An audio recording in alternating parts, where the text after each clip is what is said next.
Hello everyone and welcome back to another video from Banking and Crypto Guide. In this video, I'm going to show you how to log into your account with Ameris Bank. So let's get started right away. First of all, just go ahead and open up your web browser and then type in amerisbank.com in the address bar and press enter. You will then be taken to the official website for Ameris Bank.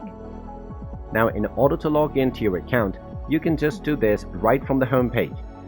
First of all, select whether you have a personal account or a business account. Just go ahead and select either one of those, and then you can type in your company ID or your username followed by your user ID and your password to log into your account. After typing in all of your credentials, you can simply click on the sign in button and you will be logged into your account. You can also click on Forgot User ID button in case you forgot your login credentials.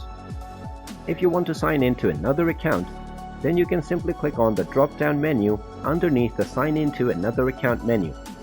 From there, you can select what kind of account you want to log into and then click on the Go button to proceed with logging in to your appropriate account. And there you have it. That is how easy it is to log into your account with Ameris Bank. If you find this video helpful, make sure you hit that like button and subscribe to our channel if you haven't done so already. Also ring that notification bell to never miss another update from us. Thank you for watching and I will see you again in the next video.